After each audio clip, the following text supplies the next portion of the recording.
And hello, everybody. Welcome to today's post daily news update. My name is Wai Ting. I will be steering the ship today. John Pollock is off this afternoon, but he will be joining me tonight for Rewind a SmackDown slash Rampage, exclusively available in the Post Wrestling Cafe. We are starting at our usual time again at 11 p.m. Eastern time tonight because Rampage, of course, is back to its 10 o'clock time slot. But joining me today, this afternoon, for the Post Daily News, Andrew Thompson, the youngest in charge. Welcome back, Andrew. What's going on, Wai Ting? As you add on the youngest in charge, man, I just reminded me that my birthday coming up in August, so that title might be going away quite soon, man. Yeah, you will be the youngest in charge for quite a while, okay? Because the way time works is we will always, you will always be the youngest compared to us. So, thank you for coming to the show. And it's been a while, I feel like, since we've had you on one of these. You're usually incredibly busy, so thank you for joining us on at least a partial day off on the site. Nah, I appreciate you having me on, man. It's always good talking to you and John. So, of course, we have a lot of news to get to. Again, super chats are appreciated here at Post Daily News. If you have anything you want to say, comment, or question, we will read it at the end of the show. So just leave us a super chat there right now. Some sad news to get to at the very top of the show. And this is, of course, the announcement that Melanie Pillman has passed away. The news was announced by her son, Brian Pillman Jr., via social media, and he released a pretty lengthy statement. I will read a part of it, and this comes as follows. Yesterday at approximately 1 p.m., my mother, Melanie Pillman, was pronounced dead. Those of you who know our family story understand that I didn't have the best relationship with my mother, though my sister and I had recently been in touch with her, working to improve that relationship. While I don't spend too much time with her, she would always tune into my Twitch streams and interact with my fans, oftentimes sharing with them old stories about my father and the wrestling business. She had been helping out my sister with her son Asher by purchasing him baby clothes and was on relatively good terms with everyone as of late. Her death, while unexpected, was not surprising. Her lifestyle choices that dominated the better part of the last 25 years of her life had ultimately caught up to her. She was as intelligent as she was beautiful, and her dark sense of humor could make even the biggest prude burst out in laughter.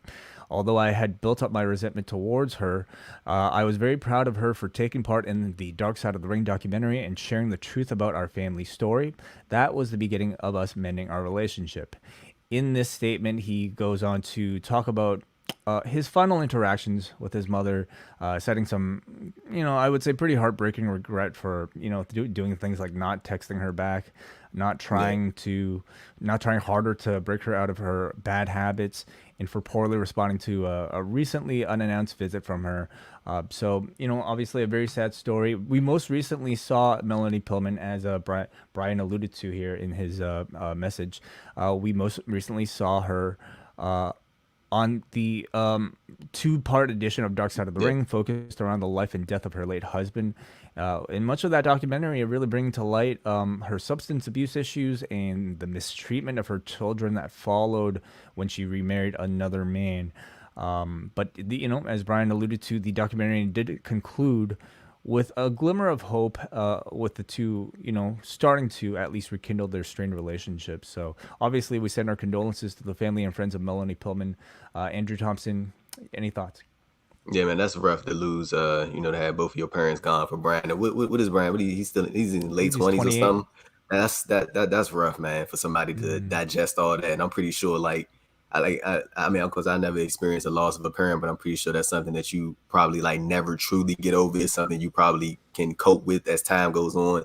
I'm pretty sure that father's memory probably still resonates with him. And then his mother, he mentioned they didn't have the, I mean, it's well documented that they didn't have the best relationship, but as he mentioned, things started to get, maybe sort of started to tread towards the lighter side as things went on. So, my blessings to his family, man, and I hope he's able to, digest all of that and try to keep the best memories possible that he can as far as his family goes, man. And I hope he's surrounded by, everybody that loves him and all that good stuff, so they can sort of, keep his spirits up. 'Cause that's rough, man, to lose both of your parents at the 28 years old, man. That's mhm. I don't wish that. You don't wish that on nobody, man. So yeah, blessing to Brian Pillman Jr.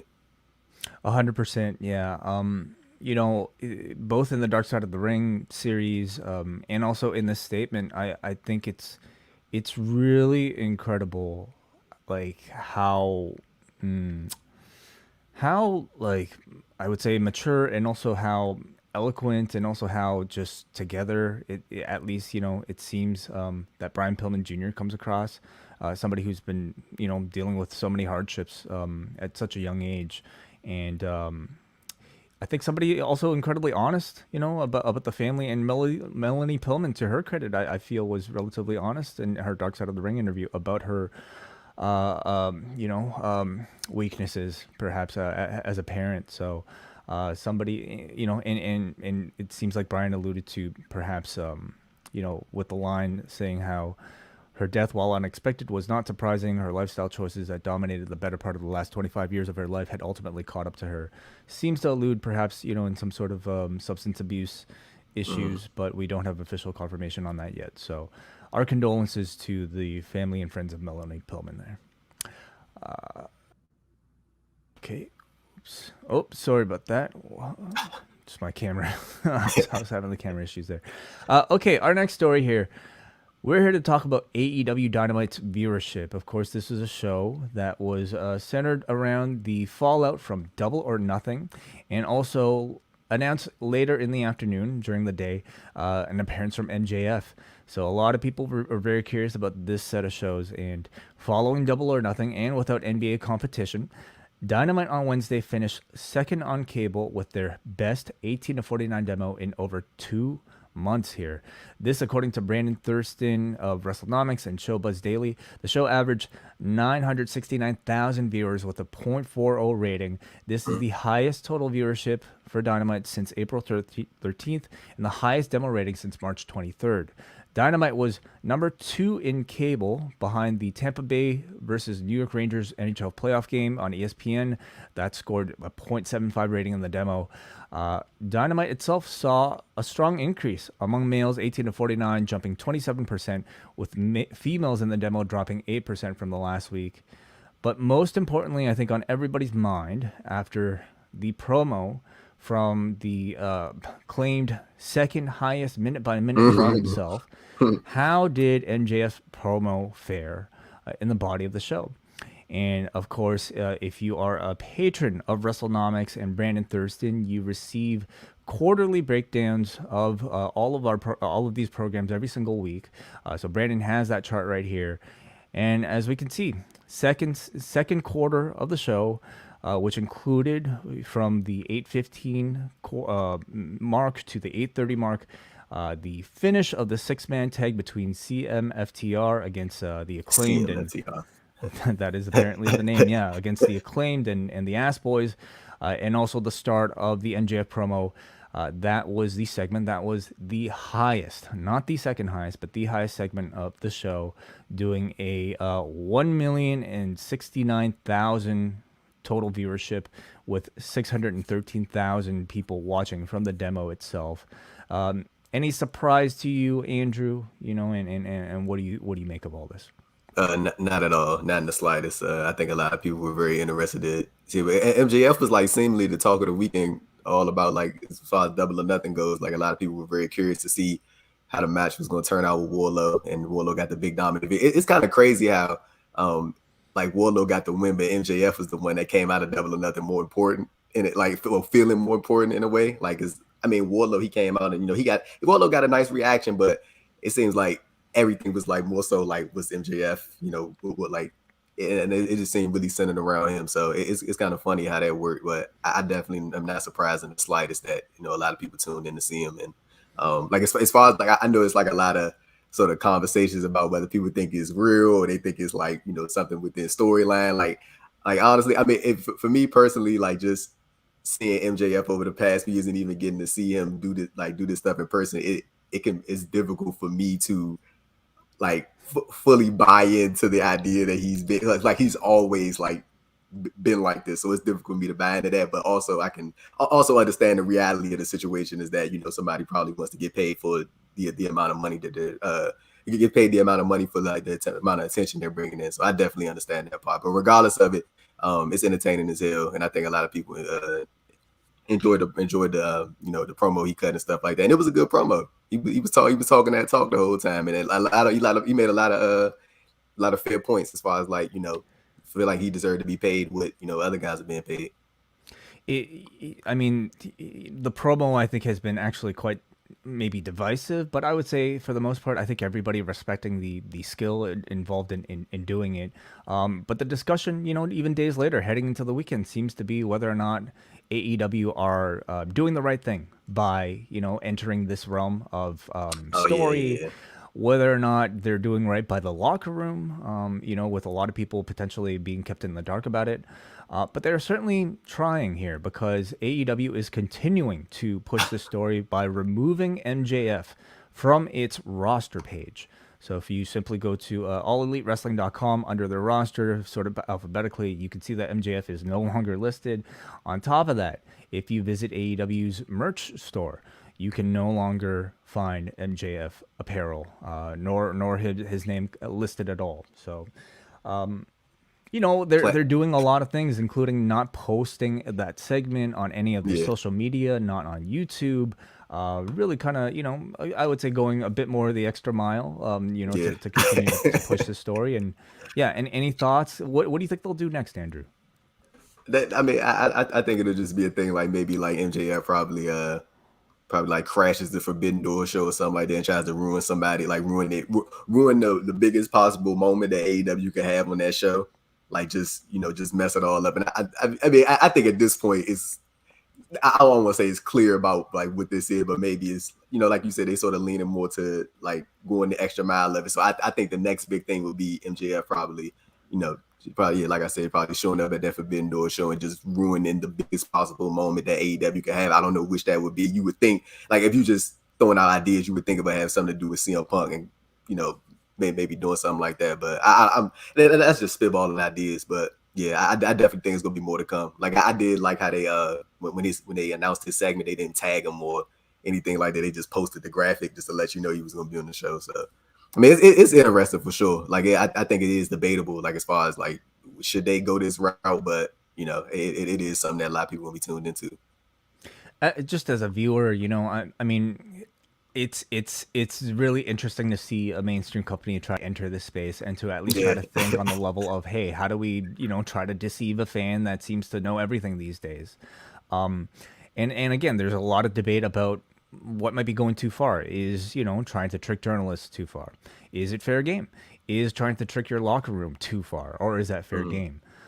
It continues to be the talk, and the blurred lines of reality are often what makes professional wrestling the most interesting. So, did you happen to see Eddie Kingston and Chris Jericho's tweets about like if somebody thinks they're better than somebody or they deserve more money, like the little vague obvious tweets about MJF, like it's like little stuff like it's stuff like that makes me think some people are clued in and maybe some people aren't clued in to what's going on, but like also like you really can't tell. Like it is like you said, that blurred lines type of thing. Like what do you think it's like these tweets, like do you think these are more like things that are like, hey, send this out, or how can we add to this type thing, or do you think that they're being legit? Like what do you think about it? I mean, at this point, I think it's all just kind of playing into the story. Yeah, And you know what? Like, we wonder, like, okay, like, did Tony Khan have a meeting with everybody in the back, including Chris Jericho and Eddie Kingston, to tell them what's going on? Or is Jericho and Kingston just deducing themselves?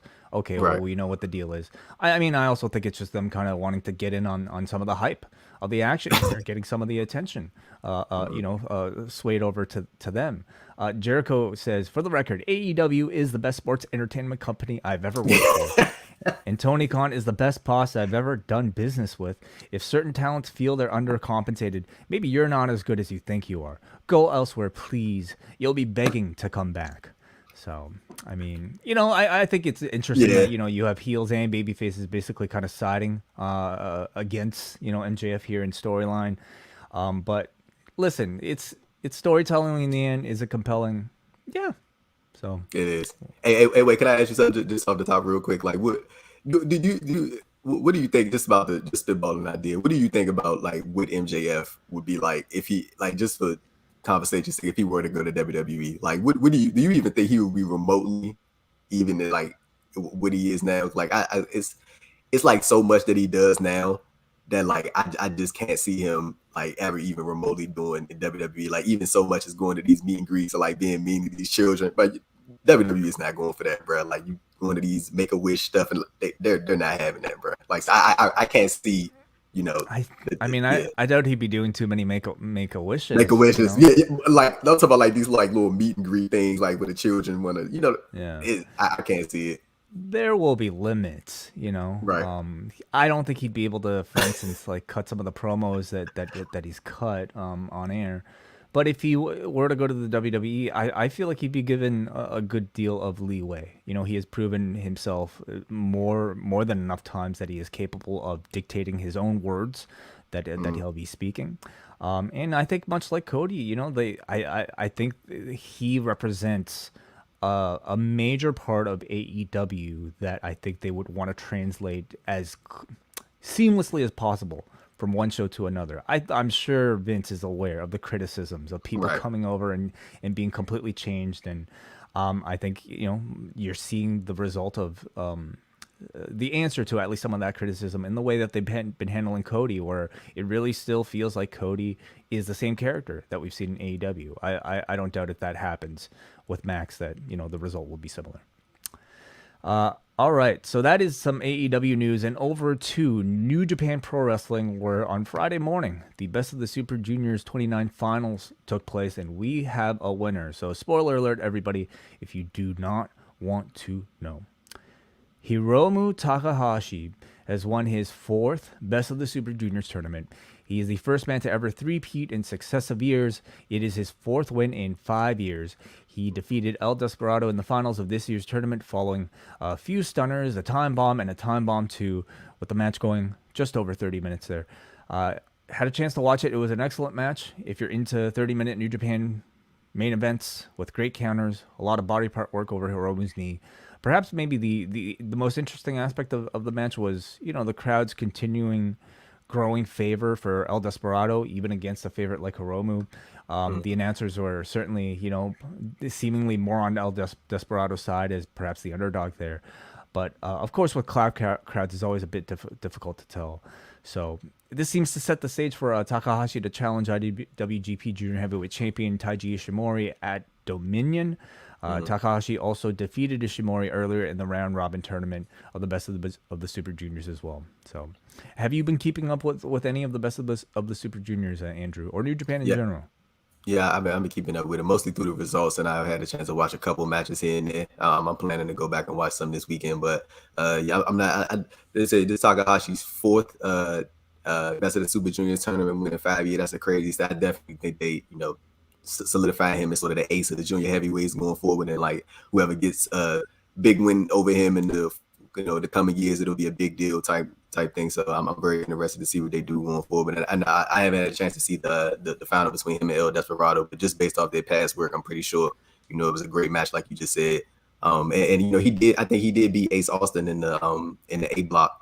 So I think it'll be I know he has said in an interview with New Japan that, if he were to get the win over Ace, he'd be interested in challenging for the X Division title as well. So if Impact could possibly finesse some type of Hiromu versus Ace Austin match for one of their pay-per-views or one of their upcoming events, I think that'd be a plus for them as well. We actually have quite a few other news and notes coming off of Best of the Super Juniors, one of which includes Ace Austin we'll get to in a bit. But first, Juice Robinson had to miss his match against Tomoaki Honma due to appendicitis here. Kevin Kelly said on the broadcast that at 7 a.m. On the day of the show, Juice Robinson had to call an ambulance due to intense pain. He is being treated at a local medical facility in Tokyo. He was, again, scheduled to face Tomoaki Honma in a non-title match. Honma instead faced and defeated a young lion in Ryohei Oiwa in the opening match. And Juice Robinson's status, at least for Dominion, I have to imagine seems up in the air because we at least have the other side of the equation for that potential match because Sonata also made an appearance on the show. He returned from his own orbital fracture injury because, of course, he had to give up the U.S. title originally due to that reason. He said at Dominion, he will be challenging for the U.S. Championship. So again, at this point, will that be Juice Robinson? Will he be competing for a vacant title? We do not know. The show is only 9 days away. This U.S. title situation has had some pretty bad luck, I would say, in recent months, with Sonata having to vacate and now perhaps Juice very much maybe put into the same situation. But yeah. I was about to say, it's funny because I know New Japan put out a video, and I mean maybe this was all just in storyline, just to build up to it, but between a potential match between him and Sonata. But I know they had posted a video, I think on June 1st, and it was Juice Robinson. It was a promo with Juice Robinson. He was saying that he wasn't going to be in Osaka for Dominion at the for the show. So I mean, I think that was more so like in the storyline thing, but it is interesting to see how this sort of panned out. But of course, best wishes to Juice Robinson, man. Like with his appendicitis for sure. But yeah, the U.S. title scene, like it's been kind of muddy lately, man, as far as like injuries go and just bad luck. And even when I went to the Capital Collision show, I was not expecting Juice Robinson to leave the title. I really was not. Like that was the last person like I thought that was going to end up getting the belt. But yeah, best of luck to him, man. I hope he's able to recover smoothly. Some other notes from Best of the Super Juniors. As we mentioned, Ace Austin was a bit of the talk coming out of the show, as he is the latest member to join the Bullet Club. He interfered in the six-man tag match involving the Bullet Club and United Empire, distracting Toa Hanare to allow the Bullet Club to gain the victory. Ace Austin is the current X Division champion. He joins Chris Bay and the Good Brothers as Impact wrestlers who are currently in the Bullet Club as well. Also important to note that in the press area afterwards, Alex Zane was attacked by his now former friend Ace Austin and the rest of the Bullet Club. So that relationship seems to be broken. Also on the Bullet Club front, we have the return of Kenta. Kenta made his return here. Of course, Kenta has been nursing an injury since Wrestle Kingdom of January of this year. And no announcement about whether or not he's medically cleared, although you would think that he would be if he's being announced right now. We also don't know if he has a spot at all on Dominion nor Forbidden Door coming up, but you imagine some presence will be had with his reintroduction here. So this adds to a very strong, I would say, Bullet Club US lineup here. Yeah. Yeah, I think the Ace Austin Bullet Club thing, that's going to probably filter more into the Impact side of things, because with Chris Bray, they're probably teaming them up, the two junior heavyweights, two X Division guys in the Bullet Club thing, and especially because assuming that Jay White's probably going to be more fixtured into the plans of a New Japan guy going on. I'm pretty sure. Well, I mean, I don't know for sure, but like you would think that he'll be leaning more towards working his days with New Japan over the anything involving Impact. So maybe that's a way to like have still that sort of Bullet Club connection along with Gallows and Anderson, in addition to Ace Austin being in the group, so they can sort of pair him and Chris Bay together going forward.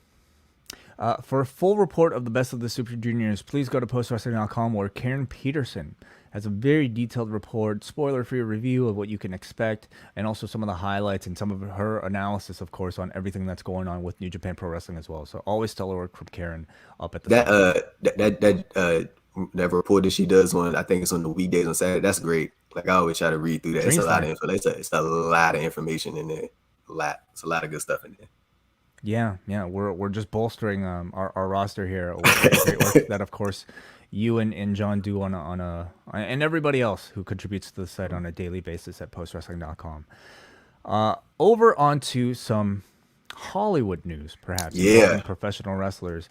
The latest people to enter, or at least maybe further their careers in Hollywood, are Liv Morgan and Samoa Joe, who are both involved in pretty notable roles, it seems. This comes to us from Deadline, and we start off here with Samoa Joe. Samoa Joe has landed a role in a live-action TV series based off of the Twisted Metal video game franchise. Joe will be playing the murderous ice cream truck driving clown known as Sweet Tooth, or at least Sweet Tooth's body, because this appears to be a dual role that will be voiced by Will Arnett. So it looks like we will be having Samoa Joe's visual with BoJack Horseman's voice. Can you imagine this, Andrew? I cannot, but I'm interested in it. And I know Samoa Joe, I think he has done voice work before, the King Shark, and he's done like some other stuff as well. So yeah, it's always cool seeing wrestlers branch out and do this stuff. But they won't be using his voice; they'll be using his body. It sounds like. That's interesting. But but yeah, I'm interested to see how this whole visual turns out for Samoa Joe. But either way, congratulations to him, man. Yeah, yeah, it's certainly it's a big role for Joe. It seems like, even if we're just going to look at him, we have with Sweet Tooth here. I think, I mean, Joe in clown makeup will be terrifying as hell. Him driving that ice cream truck will be crazy as well. And this is set to be a pretty relatively big series here. It also stars Anthony Mackie, Thomas Hayden Church, Nev Campbell, and Stephanie Beatrix. So good to see Joe increase his role on Peacock, no less. So you can watch Joe's WWE NXT career, his WWE career. You could see Joe in the poncho, and you could see Joe driving the ice cream truck, all on the same network here. Liv Morgan is also set to make her Hollywood film debut. She is set to debut in The Kill Room, a darkly comic thriller starring Joe Manganiello, Samuel L. Jackson, and Uma Thurman. The synopsis comes to us courtesy of Deadline. The film centers on hitman Reggie Manganiello, his boss, Jackson, and art dealer, Thurman, and their money laundering scheme that accidentally turns the hitman into an overnight avant-garde sensation, forcing the dealer to play the art world against the underworld. Liv Morgan will play an art purist who bemoans the vapidness of art dealers. Man, if the WWE don't put that in her bio on the Raw, when the next episode of Raw, like starring in movie with Samuel L. Jackson and Uma Thurman, they missing it. They missing it, man. That's a big deal, man. Being associated with these people in these different movies, man. These big actors, that's massive, right? They should try to do everything they can to make sure that they get that out there. Dude, even just this Deadline article, the fact that Deadline is dedicating an entire article about Liv Morgan, I mean, that's huge. They should be retweeting it. They should be publicizing it the next time she walks out. Absolutely. We saw how they dropped the ball with Sasha Banks being part of the Mandalorian. Oh my goodness. That's a whole different thing. It's a whole. I mean, no, it is the same thing. I'm agreeing with you, but I'm saying like that's like seeing how they handled that. Like you would think somebody being in a Star Wars franchise, you would think that would just be like plastered everywhere. The website, just the constant rollouts, constant videos and retweets and stuff like that. So hopefully they get it right with Liv. Like the first thing that I think they should do is like immediately when she appears on Raw next week, amp that to the max as far as you can. Like don't let it slip up. Agreed. They crave that mainstream attention so much. They love every single tweet or mention of theirs from a celebrity. Every celebrity, B-level, C-level celebrity that attends one of their shows, they make sure to show off. But when one of your talents, is attached to a project, we don't know the size of the role. She could just be having like a little kind of brief cameo thing, but nonetheless, your job is to promote and to make a bigger deal out of something that it could possibly even be. And to see basically Liv Morgan in the same sentence as Uma Thurman and Samuel L. Jackson, absolutely they should make that a big deal. And that goes for both shows. AEW should be making a big deal out of Joe as well.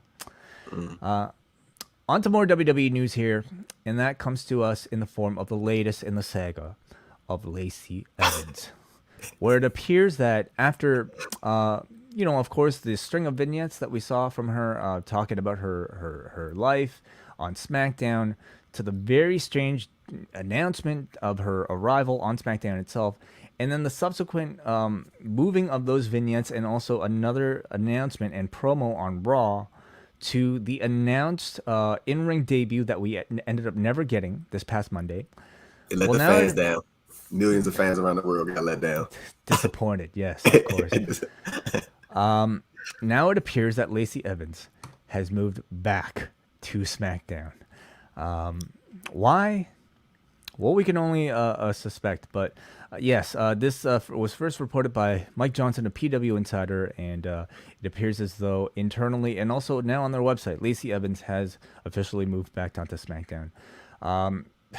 This whole thing has been a mess from the start, and just judging by the promos themselves, I think it was something that I think would have been impossible to mess up. But they've taken it across so many different directions that, I mean, I'm very curious to know if, the audiences still have interest at this point.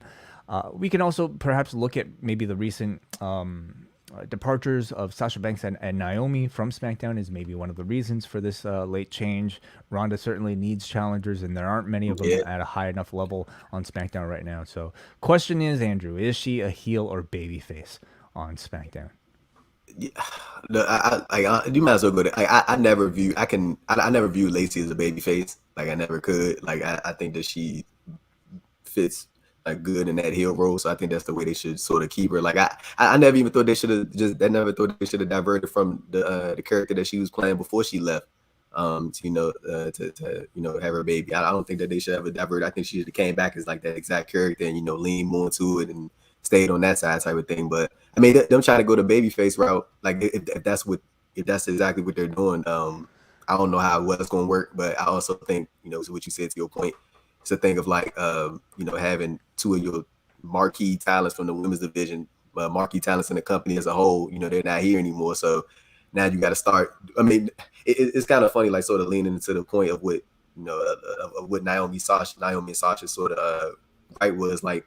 You have all these different women in this division, right? And you could be sort of sliding them in different positions and sort of building them up. But like now that you have two of your marquee talents gone, now you're sort of forced to do that. Like they have to do these things now. Like they got to start putting Lee on TV or Shotzi on TV because you don't have two of your top flight talents there now. So I mean, it's gonna be interesting to see what they do with Lacey. I'm really not sure. I feel like they probably gonna run Ronda and Raquel again at some point. Like we're gonna probably see that again for the third time. So yeah, as far as Lacey goes, like what do you think? What do you think she's gonna be a little baby face? Well, I mean, the Ronda pairing is the most interesting aspect, perhaps, because I mean, Raquel's a baby face. It looks like, and the show is in need of higher level heels. After all the vignettes that they've cut, it's again really hard for me to see how Lacey Evans can possibly be a babyface, especially the latest one that she cut, which was pure babyface, like celebrating the veterans. But I'll tell you what, I think no matter what, she should come out here and just grab the microphone, call Vince McMahon a fucking mark, and complain about the constant moving around back and forth and the screwing up of her entire story that they've done. That's how you make this person an interesting character from this point. The Lacey Evans pipe bomb. I'm honestly feeling bad for her, and I feel like the audience might at this point as well, just for her mistreatment in this stage. So we shall see if there's any follow-up, maybe as early as tonight on SmackDown. And speaking of SmackDown, we have our previews of tonight's wrestling in Rampage and SmackDown. And again, Rampage returns to its usual time slot of 10 p.m. Eastern tonight. And on the show, we have live from Ontario, California, the Lucha Brothers versus the Young Bucks. This is, of course, the Young Bucks near very much their hometown here. So probably slated to be a major ovation with the crowd probably just as hot as you saw on Wednesday.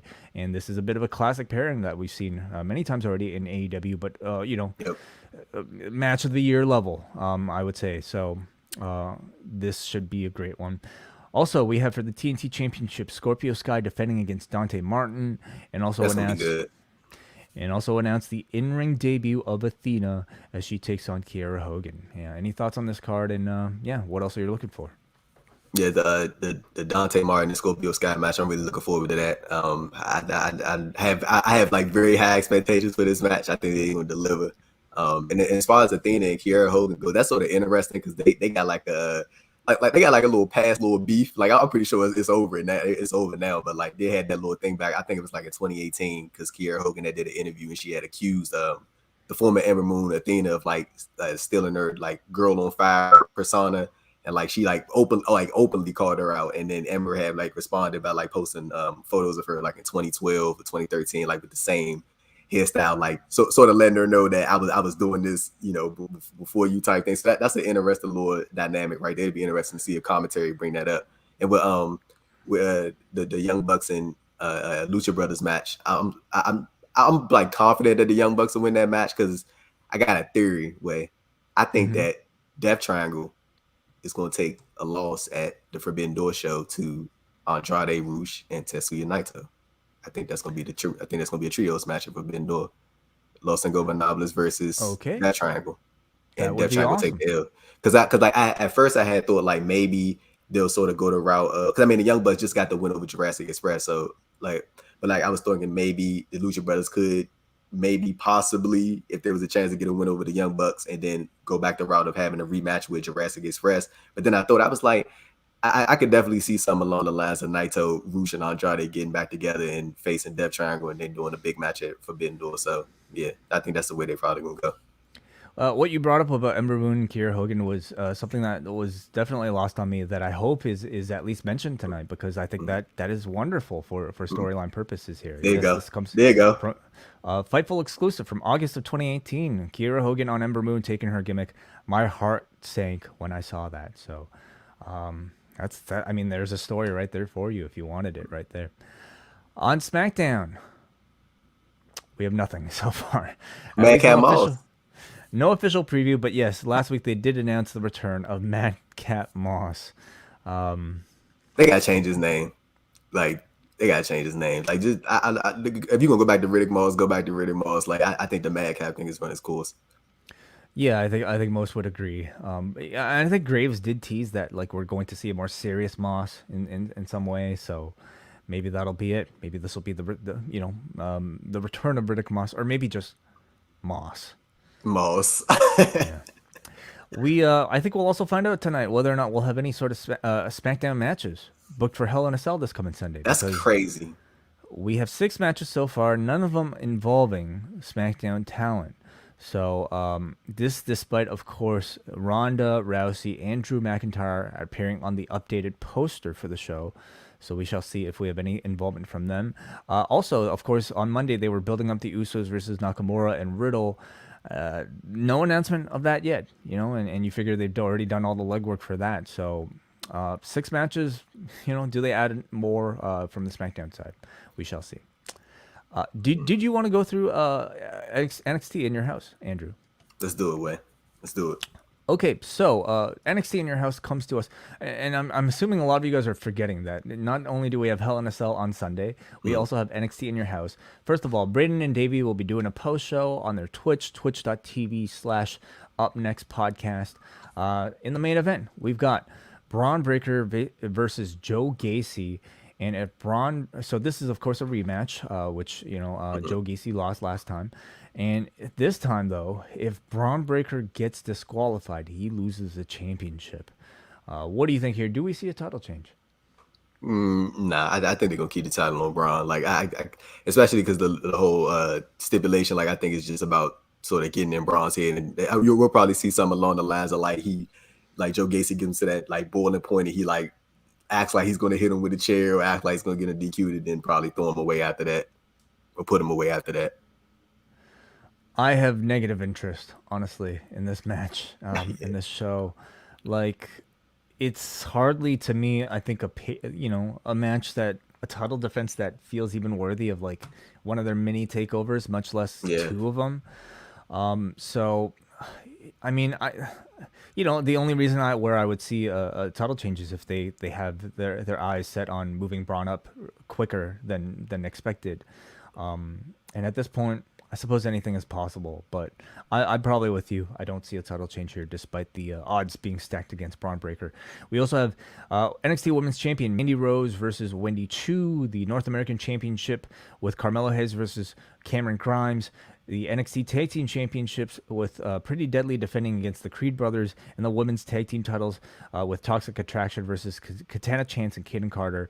And the show rounds up with Legado del Fantasma versus Tony D'Angelo, Stacks, and 2 Dimes. And I believe the stipulation there is whichever team loses has to join the other faction. So any thoughts or predictions for the rest of the show, Andrew? Honestly, I wouldn't be surprised if Carmelo Hayes got the call up sooner or later. I really wouldn't be surprised if him and Trick Williams, like as a duo act. I really wouldn't be surprised at all, because I think it's clear as day that they sort of position Solo Sikoa as like next up to be North American champion. I think that's the way to go anyway. And I think Carmelo and Trick, if you put them you keep them together, I think they're gonna be ready. Now, as far as how they'll as far as if they'll succeed or not, I think that's up to one person and one person only. But I think as far as like right now, as you looking to a transition to the main roster, I think they're ready. As far as like the skill, absolutely, it's apparent that it's there. Mm-hmm. Whether or not Trick Williams comes along with the package, I think remains to be seen, because they might want to have him in that system a little bit longer, maybe to develop himself as a singles. I also feel like there's a chance that they might want to keep Carmelo Hayes on the roster just so that he can have perhaps that NXT Major Championship run. We've yet to see the Braun Breaker Carmelo Hayes match, and that's a program that I Yeah. feel like they should probably get to at some point. So maybe it's maybe this is his exit, at least from the North American division, and maybe to something else. Any other thoughts on any of the other matches here? Nah, not really. Nah, not really. Okay. You know what? The Santos Escobar and the Legado versus the D'Angelo family match. That's gonna be funny, I guess. I mean, like me and you have talked about this like plenty of times before. Like NXT, it's like I watch it and it's like it's cool. It's not like catered to me. Like I enjoy like seeing like the different characters and stuff. Like I don't have like that much invested interest in this upcoming NXT in Your House show. So it's just like, I'm gonna watch it though because I'm covering it. So I am curious to see Wendy Chu versus Mandy Rose. This seems to be at least the further than I ever thought that they would be able to take this Wendy Chu character. Yeah. So I mean, I expected maybe at most like backstage skits and then just undercard matches, maybe on next level perhaps. But they've at least dedicated pretty much the entire month towards building her title chase here. And I don't think she'll win at all, but she's a very good wrestler. It's a gimmick that they seem to be in love with, and we'll see what sort of performance she can get out of here with Mandy Rose. So she's very versatile. I think that needs to be good. She needs to be real credit. Wendy Chu, like she's done like a variety of different characters throughout her time in NXT. Man, like she definitely deserves her props for what she's been able to do. Yes. So again, the Up Next guys will have a full post show at the end of that show on Saturday night. John Pollock and I will be back tonight, first of all, for Rewind of SmackDown and Rampage, but also on Sunday night for our WWE Hell in a Cell post show live here at youtube.com/postwrestling. Double Ice Cap and Espresso patrons can call in with their thoughts on Sunday evening. Andrew Thompson. Well, first of all, actually, before we get out of here, we have a couple super chats to get to.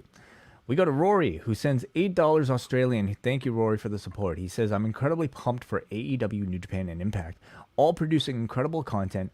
Love the best of the Super Juniors. Love this past Dynamite, and Slammiversary will be great. So, Andrew, as somebody who watches seemingly everything, it's hard for me to maybe ask you what feels like too much or what isn't, considering that it's your job. But how much of an appetite do you feel like the audience has for things outside of WWE and AEW at this moment?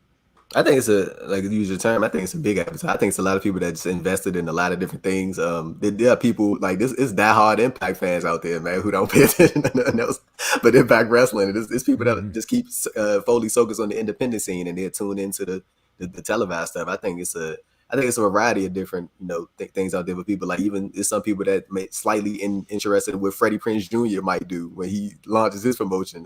He said in 2023. So I mean, I think it's a lot of different ways a lot of people can tune into. But I am interested in Slammiversary. I think that's gonna be a good show. Like especially I think a lot of people sleeping on that Eric Young, Josh Alexander match. Like I know like since Eric Young came back off his ACL injury, like he's been good, but I know a lot of people have sort of been like, I don't want to say critical because that's like overdoing it, but more so not as invested pre the injury. So I think that's going to be one of those sleeper matches that might steal the show. The Josh Alexander versus Eric Young match and that X Division title match that they just added Jack Evans to. That's right. Jack Evans appearing in the promotion last night. Also, the return of Wildcat Chris Harris, Braden Walker himself. Knock, knock. Hey, wait, I was going to ask you, who do you think are going to be the two people in the it's only Honor No More versus the Impact Originals? Who do you think will be the two people that's going to be on that the two mystery slots? Well, I mean, yeah, who are the Impact Originals that they can get? I mean, I think anybody who's currently on the roster would be a bit of a disappointment. So who is out there? It got to be America's Most Wanted, right? It got to be James Storm, Chris Harris. Okay. Now, if they would they have done the Chris Harris like return just like this?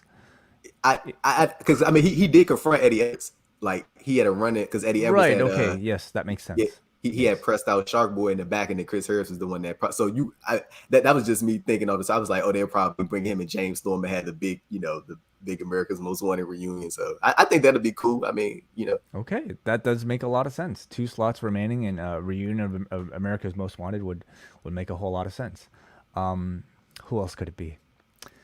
Maybe I don't know. But you want to know what Claire else is Lynch. Gonna be? You want to know what else is going to be good? That Queen of the Mountain match for the women's the Knockouts World Title. That's going to be really good. I think it's Tasha Steelz, Mia Yim, Chelsea Green, Jordan Grace, and I think it's one more person I'm forgetting who else is in that match, man. But yeah, that's gonna be a real good one. I'm really looking forward to see how they format that Queen of the Mountain match, and I think it's like a lot of different ways it could go as far as who's gonna win. That'll be June 19th for Slammiversary, and it's going to be a really busy few weeks here in professional wrestling coverage, because we've got, of course, In Your House, we've got Hell in a Cell, we have, when is Forbidden Door? 26th. The 26th, yes, and the week before that is Impact Slammiversary, so always plenty of things to get to, and Andrew Thompson will be there to cover all of it, along with his coverage, of course, at postwrestling.com.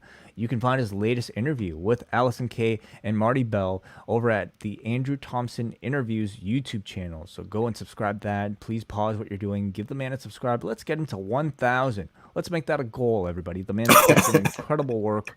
What can you tell the audience about this interview? It was fun. It was fun talking to Marty and Allison, man. That we actually recorded that interview at midnight, because that was the only time they had available, and they were like very gracious with their time. Like, they was very cool. Like, they seemed to enjoy the conversation. I enjoyed talking to them. So yeah, it was a lot of different stuff we talked about, but I would say more so I appreciated them for, like, what I'm saying, because they got stuff to do. They probably just came off a match. Like, it's midnight. I'm pretty sure they probably want to go to sleep, but like, I really appreciated them being up that late to do that interview with me, and they was like, we could go as long as they wanted to. So that was cool, man. Fantastic work as always, Andrew. You can follow him at AD Thompson ________. Just keep adding those underscores until you find him. He's a great follow and always doing great work. Again, I will be back tonight with John for Post Wrestling Cafe patrons at postwrestlingcafe.com. And you guys can follow along with all of our work this weekend over at postwrestling.com. And until then, catch you guys later.